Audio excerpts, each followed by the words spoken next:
wọ́n ti sọ̀rọ̀ láti inú pálásì Alaafin Owoade lórí ọ̀rọ̀ ikú bàbá Oba Oyotunji. Wọ́n ní Alaafin not behind US-based Yoruba monarch's death. Palace spokesman. The media and the publicity office of the Alaafin of Oyo, Bode Durojaye, has denied allegations linking Oba Oyotunji to the sudden death of a Yoruba traditional ruler based in the United States, Chief Lukman Ojora Aronfale. The deceased, popularly known as the Baba of Oyotunji, African village in South Carolina, reportedly died after an alleged assault said to have been allegedly ordered during a visit to the Alaafin's palace.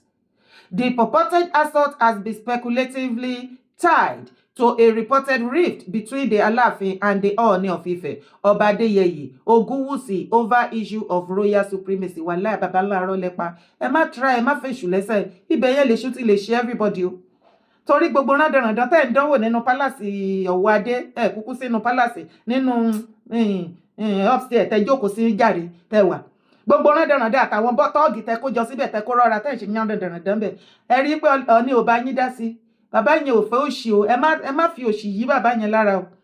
Àwa rí láti ìgbà tí bàbá yẹn ti jẹ ọba títí di wákàtí tá fi sọ̀rọ̀ ẹ̀, àwọn mídíà ò tú èékánná lọ́rùn wọn. Tó bá nírọ́ ni mò ń pa lọ sórí YouTube. Àgàgà àwọn ọmọbìnrin, àwọn sisters mi, àwọn brothers mi. Gbogbo nǹkan tó ń ṣẹlẹ̀ nínú palace àti tí ò ṣẹlẹ̀ nípa Aláàfin, nípa Ọ̀ọ̀nìrìṣà nínú palace Ọ̀ọ̀nìrìṣà. Láti ìgbà tí Ọ̀ọ̀nìrìṣà ti dórí àpèrè títí di bí mo ṣe ń sọ̀rọ̀ lọ sórí YouTube, kò sí ọjọ́ kankan má rí news gbé jáde wípé ó ṣẹlẹ̀ nínú Ọ̀ọ̀nì palace àbí sí bàbá fúnra lára wọn. Mi ì dẹ̀ tí ì rí ọjọ́ kan, mi ì tí ì rí ọjọ́ kan tí bàbá yẹn sọ pé kí wọ́n mú mídíà kankan tàn wá, kí wọ́n jàn lẹ́sẹ̀ láyà, kí wọ́n nà lálùbami kan máa wò báyìí.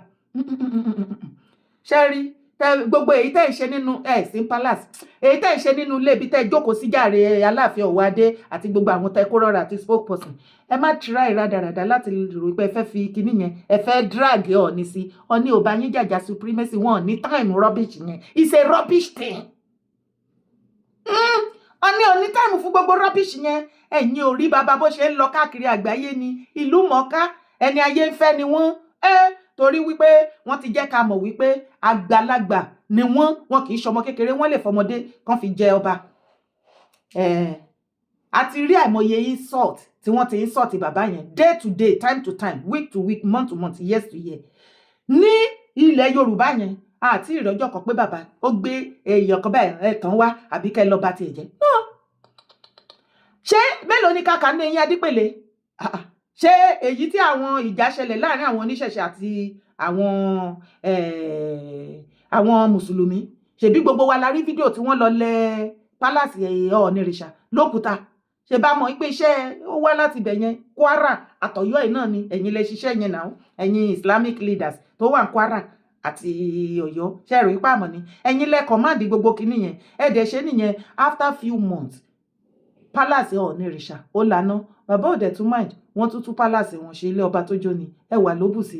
So kí ni gbogbo àròyé mi? Ẹ má drag Ọ̀ọ̀nìrìṣà sí inú yànmọ̀yànmọ̀ tá ì ṣe nínú ọ̀dọ̀ bàbá Alaafin Owoade. Àwọn bàbá yẹn ò ní time yín. Aṣọ funfun nẹ́nẹ́ l'Ọ̀ọ̀nìrìṣà ń wọ̀, ẹ rí ni, ó yàtọ̀ síra wọn o. Pure aṣọ funfun ó yàtọ̀ sí colored o. Ẹ jẹ́ ká jọmọ́ o, ìyẹn ìkíní. Àwọn nǹkan tí mo rí inú kíní yìí ni. Now ẹ wá ń deny sí pé Alaafin Owoade wọn mọ kankan nípa ikú bàbá Oba Oyotunji. Ẹ wá sọ bí ẹni the purported assault has been speculatively tied. Ibẹ̀ kọ́ ni mò ń lọ. Ẹni the deceased, popularly known as the Baba of Oyotunji, African village in South Carolina, reportedly died after an alleged, not alleged, bàbá ọba fúnra lára ẹ̀ fẹnu ara ẹ̀ sọ. Nǹkan tí bàbá yẹn fẹnu ara ẹ̀ sọ kò ní alleged inú, kò ní wọ́n pé wọ́n sọ. Torá wà ní ohun bàbá yẹn tẹ́mi bá sọ̀rọ̀ kí má bá wọn sọ̀rọ̀ mọ́ láíláí, so kì í ṣe alleged. But bẹ́ẹ̀ ṣe kọ́ síbi ẹni after an alleged assault said to have been allegedly ordered during a visit to the Alaafin's palace. Lọ́dọ̀ ti tèmi allegedly ordered yẹn lè ló bẹ́ẹ̀, ṣùgbọ́n nǹkan tèmi kàn mọ̀ ní wípé gbogbo ọmọ Yorùbá kí bàbá Oba Oyotunji tó jáde láyé, Ọlọ́run ló ní kí wọ́n rí àwa kọ̀ọ̀kan bá sọ̀rọ̀.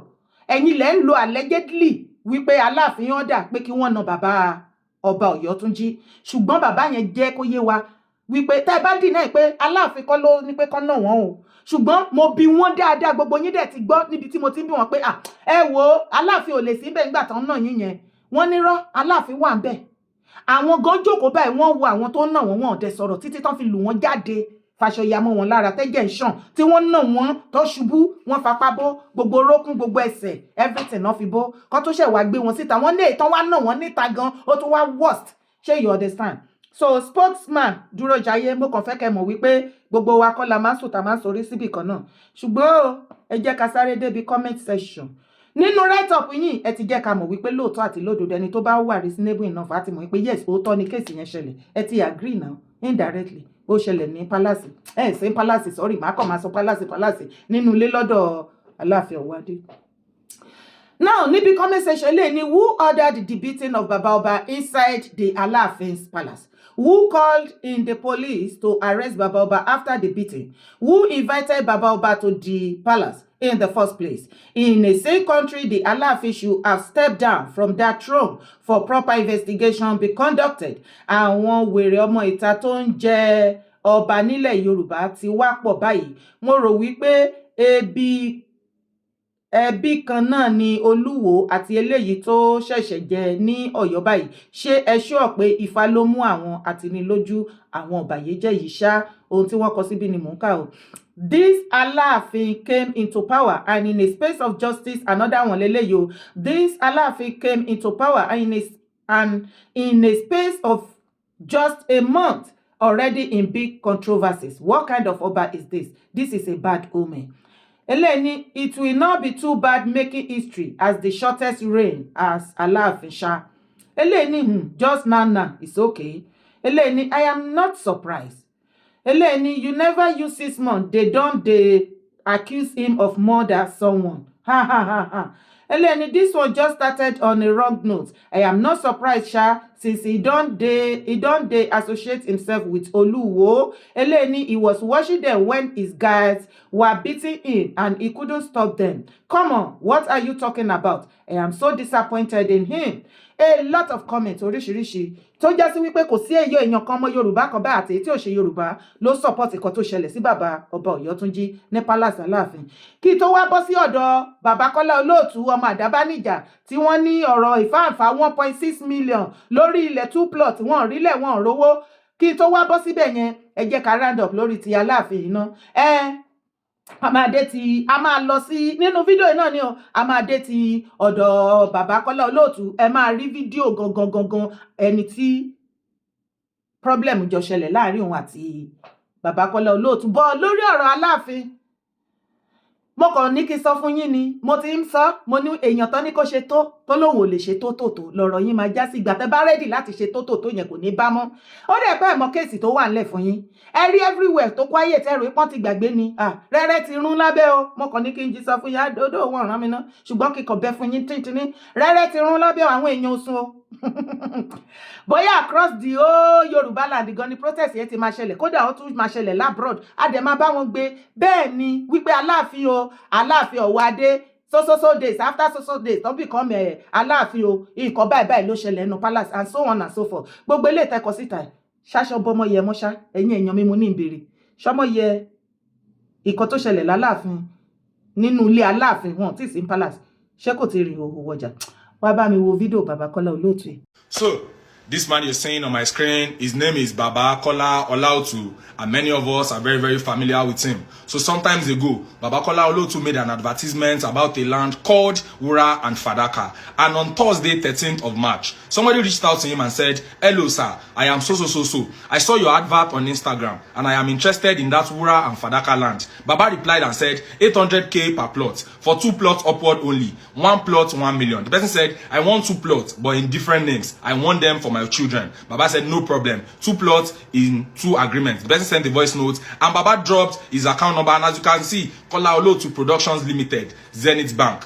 And this person now, Baba said he should call. This person now called him, and Baba picked. And Baba later switched to video call by himself, so the person can confirm that truly he is the one. So after this, the person sent 1 million naira And the person said, I will send the balance by 12 a.m. tomorrow because of my transaction limit, sir. Please let me know when you confirm the payment, sir. And Baba said, 1 million naira payment received. And after this, the person sent 600,000 naira again and said, that's the balance, sir. Please confirm this too. Baba said, received. And the person said, thank you, sir. When should we come for the allocation? And I hope we are among the first 20. Baba said, upper Saturday. Oh, yes. And the person said, thank you, Baba. So later on, Baba didn't say anything, but later they sent a broadcast that they should meet at Aro and Co property, that is at Samonda, that they should converge there and they will go to the place. So when they started going, what they told this person before, during the advertisement, was that the land is just like 2-minute drive away from the train station at Monia. But the first thing this person noticed was that the place was very far. And the person said they almost got to Iseyin before they got to that place. And every advertisement that they have been doing, they are only showing outside and not the real place.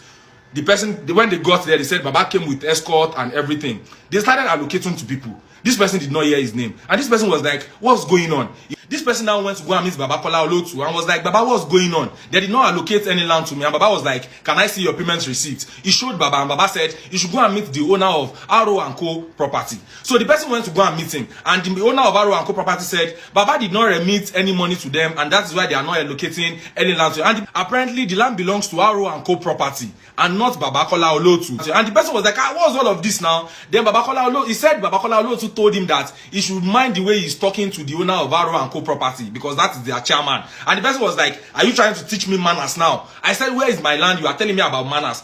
After the whole dragging, they shall resulted you to that they will give him another land. And since then, this person did not hear anything from Baba Kola Olootu. So this person now texted him on Friday, 18th of April. This person said, I haven't heard anything from Baba since that day. No allocation, no documentation. On Tuesday again, this person said, well, I realized sending you several messages or calls thinking everything will be fine is a mere waste of time. So I am done making trials. Let me be formal. I am no longer interested in buying any property from you again. I have given you more than enough time to make things right, but I realize you are not ready. I want a refund of my money. I won't bother you on the stress that I have gone through and the time and energy I have wasted. So now, the main reason for this video is that Baba is somebody that a lot of people used to respect and a lot of people used to look up to. So I believe something like this should not be coming from him. The account this person sent to is Kola Olootu. So apparently it is Baba's account that received the money. So I am employing Baba to kindly refund this person his 1.6 million naira that is sent to you. This person said he is not interested in any land again. This is not about dragging you. This is about you telling you to refund money to the person that owns the 1.6 million naira. Agba Baba like Jesse wa.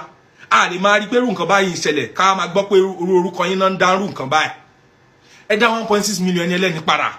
Tẹ́ bá ti dówó ẹ̀ padà kò sí wàhálà. Ẹ dá owó ẹ̀ kẹ́ dá padà. Bless.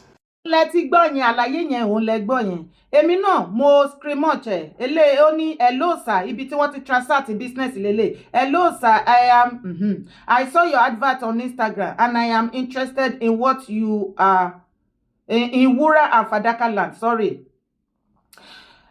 Ìyẹn ni customer yẹn. Baba Kola Olootu ló wá down bí pé 800k per plot for 2 plots upward only. 1 plot 1 million. Okay. Ẹni yẹn wá dá Baba Kola Olootu lóhùn wípé I want 2 plots but in different names. I want them for my children. Baba Kola Olootu wá down pé no problem. 2 plots in 2 agreements. So voice note wà ńbẹ̀ yẹn. The next thing tó tún wà ńbẹ̀ ni account number Baba Kola Olootu tí mi ní pè síta but Kola Olootu Production Limited, Senate Bank. Ẹni yẹn dẹ̀ kọ reply wọn. Baba Kola Olootu send the account details ẹni yẹn dẹ̀ reply wọn pé no problem. And also receipt tí wọ́n fi transact owó yẹn òun leléyìí. So nísàlẹ̀ ẹni yẹn ní I will send the balance by ó kọ́kọ́ san ó dẹ̀ pé 1 million ló san bí. Ó ní I will send the balance by 12 a.m. tomorrow because of my transactions limit, sir. Ó tún continue, ó ní please let me know when you confirm the payment, sir. Then voice note tẹ̀lé. So ó dẹ̀ pé lórí eléyìí báyìí níbi tó ti complete. Ó ní that is the balance, sir. Àwọn kinní yẹn lẹ́ ń rí tí mo gbé sí orí kinní yẹn. Ó dẹ̀ tún send pé please confirm this too ó send receipt tó fi san balance owó yẹn.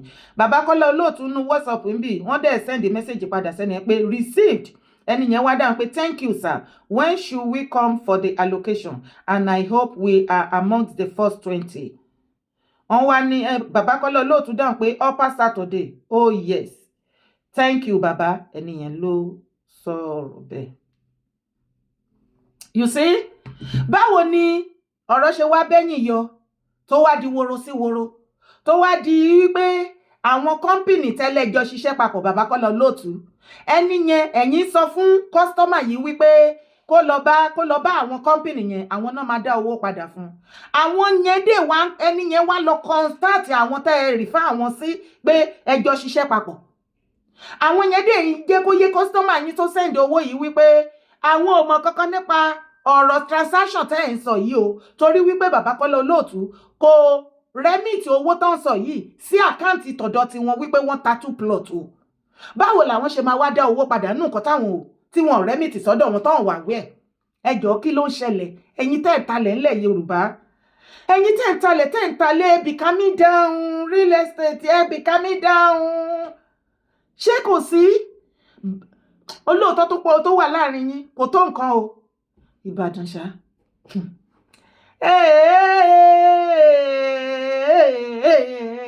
Torí ó ṣẹlẹ̀ sẹ́mi náà o, kò tí ì yá. Kò tí ì yá, kò tí ì pọ́n. Ó ṣẹlẹ̀ sẹ́mi náà o. Bọ̀ kò ń ṣe Bàbá Kola Olootu o, Ìbàdàn yìí náà ni. Bọ̀ títọ̀dọ̀ tèmi yẹn mi máa ń ní extra patient gan ni kí tó ṣe nǹkan. So therefore, gbogbo ọmọ Yorùbá pátápátá ẹ bá wa bẹ̀ Bàbá Kola Olootu, àsìkò táwa ẹyẹ mọ̀ wípé owó rọrùn ká má sọ ní nǹkan míì láti rí all over the world, ká má ti sọ pé Nàìjíríà 1.6 million naira is not a joke o. Bàbá Kola Olootu, tẹ́ bá rí bí comment section ibi tí wọ́n ti ju fídíò yìí sí mi mẹ́ni tó share sí mi, mo wá lọ síbi comment section, majority ló wà ńbẹ̀ tó ń complain wípé àwọn náà ti ní irú experience bẹ́ẹ̀ yẹn tẹ́ ti fún wọn. Wọ́n ti ní bad experience bẹ́ẹ̀ yẹn pẹ̀lú yín. Ìgbà mélòó lorúkọ fi bàjẹ́? Ọlọ́run má bà wá lórúkọ jẹ́. Ọlọ́run ti kẹ́ yín bàbá. Ibi tó kù yìí kẹ́ máa maintain orúkọ yẹn ni títí dọjọ́ ogbó. Bàbá Kola Olootu, èmi ò wá bú yín omi o, ṣùgbọ́n mo ètì kan máa fọ ọwọ́ lágbá èèyàn lójú. Ẹ jọ̀ọ́ ẹ bá wa tètè lọ dá owó bọ̀bọ́ yẹn padà. Ó lóun ò fẹ́ ilẹ̀ mọ́, owó òun lòun nídìí. Receipt tó fi send owó sí yín ó ti wà ń bí, confirm. Ẹ̀yin fúnra lára yín no WhatsApp confirm ẹ̀ pé yes received. Ẹ lọ dá owó ẹni ẹlẹ́ni padà fún láì yọ sí nínú ẹ̀. Ẹ dá owó ẹ̀ padà fún. Ẹ sá fún ìbà lórúkọ jẹ́ o. The next video táwa fẹ́ gbọ́ online wípé kẹ́ni yẹn ṣe fídíò padà, tó bá ti rí owó ẹ̀ kó ṣe fídíò padà wípé wọ́n ti fún ẹ lówó ẹ̀ ká dẹ̀ dúpẹ́ lọ́wọ́ yín. Kò jù bẹ́ẹ̀ lọ.